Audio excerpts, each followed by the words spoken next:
Hello दोस्तों, कैसे हो आप लोग। मैं हूं सचिन विश्वकर्मा और आपका बहुत बहुत स्वागत है हमारे YouTube channel Book of Fun पर। तो दोस्तों, मैंने आपको फर्स्ट वीडियो में परसेंटेज क्या होता है, परसेंटेज के कुछ बेसिक क्वेश्चंस मैंने आपको डीप में बताया हुआ है। अगर गाइज आपने अभी तक वो वीडियो नहीं देखी है तो वीडियो का लिंक डिस्क्रिप्शन बॉक्स में दिया हुआ है, वहाँ से आप डायरेक्टली वीडियो देख सकते हैं। तो दोस्तों, आज मैं परसेंटेज का पार्ट 2 लेके आया हूँ।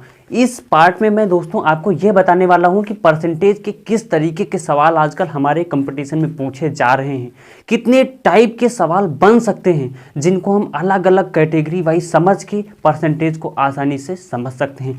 तो दोस्तों, मैं सबसे पहले आपको ये बता देता हूँ कि परसेंटेज के सवाल कितने तरीके से बनाए जा सकते हैं। तो दोस्तों, जैसे कि हमने यहाँ पर कुछ बेसिक नोट करके रखे हैं कि कितने तरीके से परसेंटेज के क्वेश्चन जो हैं बनाए जा सकते हैं। तो गाइज वन बाय वन मैं यहाँ पे आपको दिखा देता हूँ कि कितने टाइप के सवाल बन सकते हैं। तो दोस्तों, पहला तो है प्रतिशत कमी पर आधारित। दोस्तों, प्रतिशत में जैसे कमी होती है कहीं पे बढ़ता है, तो ऐसे एक टाइप के सवाल बन सकते हैं। तो दोस्तों, फर्स्ट जो है टाइप ये है कि प्रतिशत की कमी पर आधारित, प्रतिशत कमी पर आधारित क्वेश्चन, ठीक है। और दूसरा जो टाइप बनता है वो दोस्तों है प्रतिशत वृद्धि पर आधारित। क्या? प्रतिशत वृद्धि पर। इनको हम अलग अलग हर एक वीडियो में हम एक टॉपिक को एक बार में एक वीडियो में क्लियर करने वाले हैं। तो दोस्तों, आप लगातार वीडियो को छोड़ना मत, देखते रहना, नहीं तो आपको आधी चीज़ समझ में आएगी और आधी चीज़ समझ में नहीं आएगी। तो दोस्तों, जो तीसरा टाइप है वो है प्रतिशत वृद्धि या फिर प्रतिशत कमी पर, यानी कि कंबाइन में भी सवाल पूछे जाते हैं। तो ये तीसरा टाइप हो गया हमारा। और जो चौथा टाइप है वो है क्षेत्रफल व आयतन पर आधारित। क्षेत्रफल में प्रतिशत कमी होती है, आयतन में प्रतिशत कमी होती है, तो ये एक अलग टाइप है। इसको भी हम एक अलग वीडियो में जो है क्लियर करेंगे, डिस्कस करेंगे। तो दोस्तों, जो हमारा अगला आता है पांचवा, आय व्यय पर आधारित। आय व्यय पर भी आधारित प्रतिशत सवाल आते हैं, क्वेश्चंस आते हैं जो एग्जाम में हमारे। और जो अगला टाइप है वो है चुनाव पर आधारित। चुनाव पर आधारित जो है परसेंटेज के सवाल पूछे जाते हैं, वो भी ज़्यादा मात्रा में पूछे जाते हैं। तो ये भी बहुत ज़्यादा ही इम्पोर्टेंट एक टॉपिक है। और जो अगला है मिश्रण पर आधारित। मिश्रण पर आधारित भी परसेंटेज के क्वेश्चंस पूछे जाते हैं। और जो अगला टाइप है हमारा वो है जनसंख्या पर आधारित। दोस्तों, जितने भी आजकल लेखपाली का हो या फिर एसएससी का हो, कोई भी एग्जाम हो, उसमें जनसंख्या से रिलेटेड एक परसेंटेज का क्वेश्चन जरूर पूछा जाता है। तो इसको आप अवश्य ही पढ़ के जाना एग्जाम में। और दोस्तों, जो अगला टाइप है वो संख्याओं पर आधारित प्रश्न। ये तो दोस्तों संख्याओं पर आधारित प्रश्न हो गया। और अगला जो टॉपिक आता है पार्ट नंबर 10, नंबर 10, परीक्षा में पास या फेल पर आधारित जो प्रश्न होते हैं परसेंटेज की, वो भी बहुत मतलब हर एक क्वेश्चन जरूर पेपर में कभी ना कभी पूछ ही लेता है। अगला जो है विविध, यानी कि इन सभी का कंबाइन, इन सभी जितने भी प्रकार हैं, अगर सभी को मिलाकर हम कोई सवाल बना रहे हैं तो वो फिर मतलब विविध में आ जाता है, जिसमें मतलब हर एक टाइप जो है उसमें कहीं ना कहीं थोड़ी मात्रा में रहता है विविध। तो दोस्तों, ये तो कुछ हमारे प्रकार हैं जिनको हम आज समझने वाले हैं। एक वीडियो में मैं आज आपको बताऊंगा यहाँ पर प्रतिशत कमी पर आधारित सवाल कैसे बनेंगे, इनको आज हम डीप में यहाँ पे समझने वाले हैं। दोस्तों, ये यहाँ पर प्रतिशत कमी पर आधारित का इस पार्ट का जो है पहला क्वेश्चन यहाँ पे लिखा हुआ है। तो दोस्तों, क्वेश्चन है हमारा, सीता की आय गीता की आय से 10% कम है। बताइए गीता की आय सीता की आय से कितने % अधिक है। तो दोस्तों, इस टाइप के जितने सवाल होते हैं, इसके जो सवाल हैं इसको हल करने का एक मैं आपको सूत्र बता देता हूं। सूत्र है प्रतिशत वृद्धि इज इक्वल टू 100 गुणे प्रतिशत कमी बटे 100 माइनस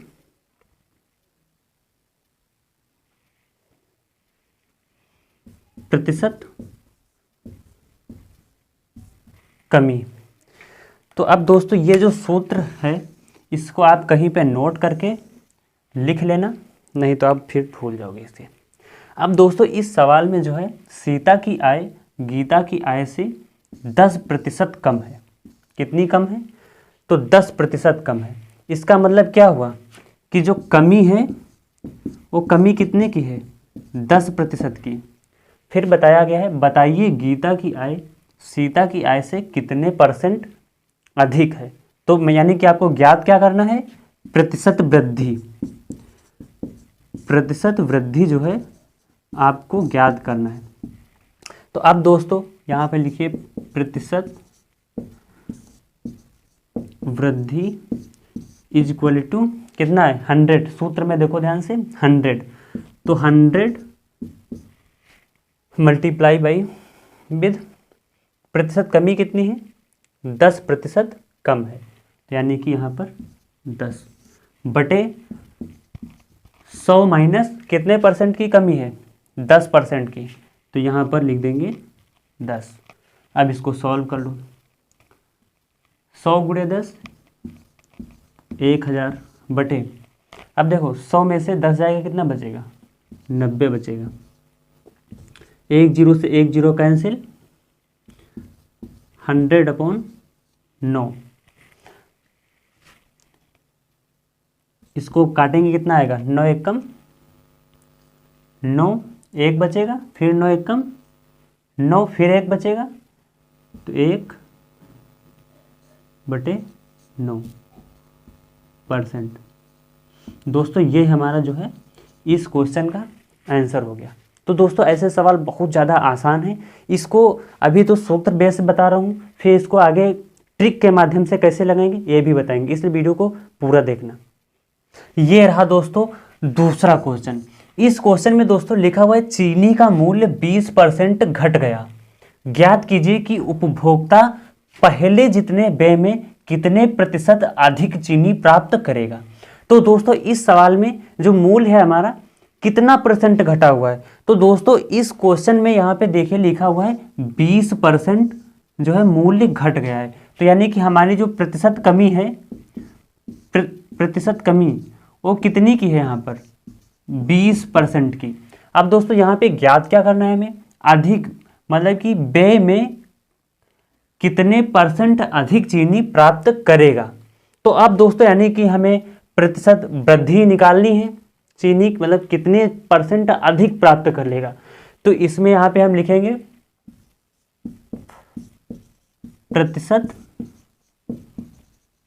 वृद्धि बराबर, अब देखिए दोस्तों यहाँ पर कमी कितनी है? 20% की कमी है। तो 100 × 20 बटे, अब देखो यहाँ पे 100 में से जो है % कमी जितनी भी है माइनस कर देनी है। तो 100 में से 20% की कमी है, तो 20 माइनस करेंगे कितना बचेगा? 80 बचेगा। तो यहाँ पर हम 80 यानी कि 80 लिख देते हैं।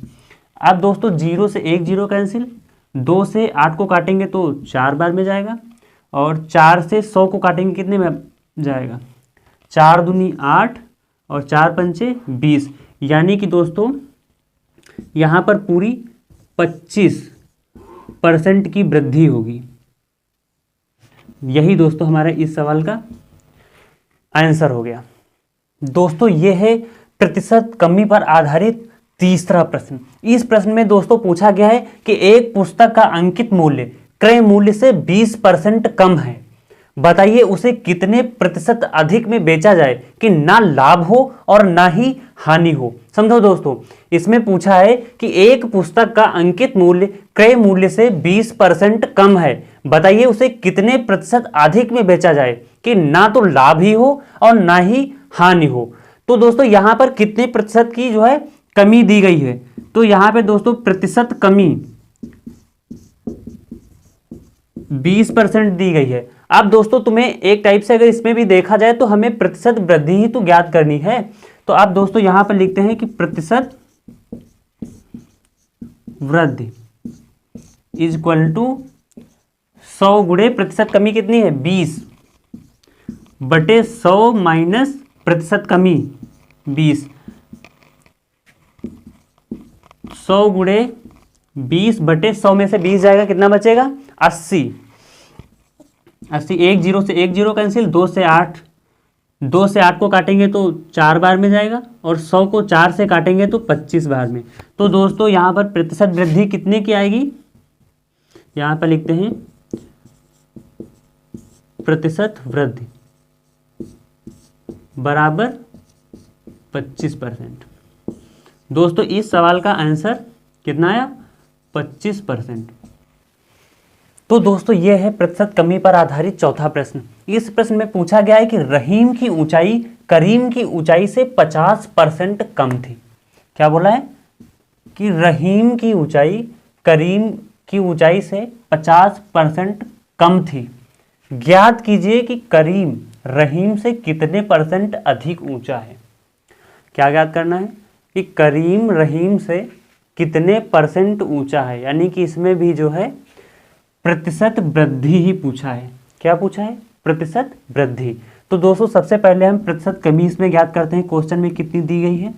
तो यहाँ पर प्रतिशत कमी जो है 50 दी गई है, तो 50% नोट कर लेते हैं। आप देखिए दोस्तों इसमें जो है सूत्र लगा देते हैं, यही जो ऊपर लिखा हुआ है, प्रतिशत वृद्धि इज इक्वल टू 100 गुणे प्रतिशत कमी कितनी है? 50 की, तो 50 100 माइनस 50 यानी कि 100 माइनस प्रतिशत कमी। प्रतिशत कमी यहाँ पे लिख देते हैं। आप देखिए दोस्तों 100 गुणे 50 बटे 100 में से 50 जाएंगे, कितना बचेगा? 50 बचेगा। तो आप देखिए दोस्तों 50 से 50 कैंसिल, तो यहाँ पर प्रतिशत वृद्धि कितने की होगी? प्रतिशत वृद्धि इज इक्वल टू 50 से 50 कैंसिल, तो कितना बचा? 100 बचा, यानी कि प्रतिशत वृद्धि कितनी है? 100 की।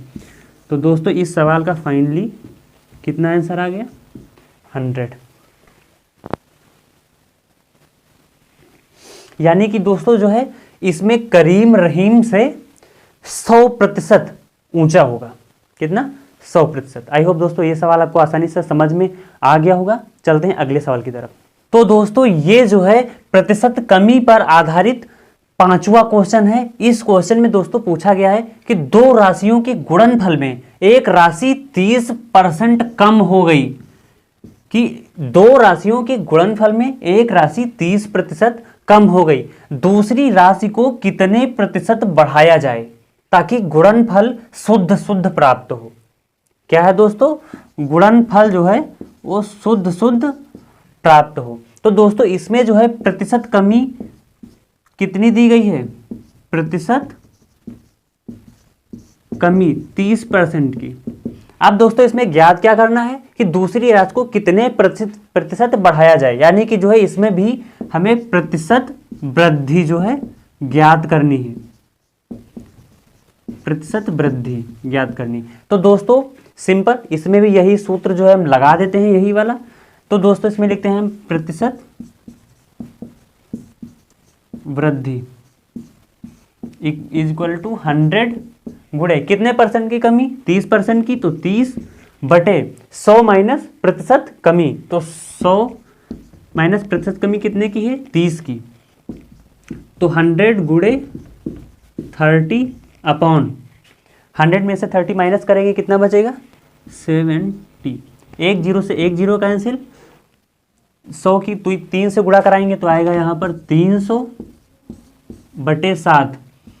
अब जो इसको डिवाइड करेंगे 300 को 7 से, तो 7 चौक 28, कितना बचेगा? 2। 7 से 21 ज़्यादा हो जाएगा, 7 दूनी 14, कितना बचेगा? 6 बटे 7%। आई होप दोस्तों आपको आज की वीडियो आसानी से समझ में आ गई होगी। दोस्तों ये है प्रतिशत की कमी पर आधारित कुछ क्वेश्चंस जो आपको समझ में आ गए होंगे। अगर वीडियो अच्छी लगी तो लाइक करके शेयर कर देना अपने दोस्तों में। मिलते हैं नेक्स्ट टाइप के क्वेश्चंस के साथ अगली वीडियो में। हाँ दोस्तों ये जो है परसेंटेज का, ये दोस्तों जो है परसेंटेज का पार्ट 2 था। अब दोस्तों अगली वीडियो में जो है आप पार्ट 3 में अगले टाइप के सवाल देखेंगे। तब तक के लिए दोस्तों थैंक यू।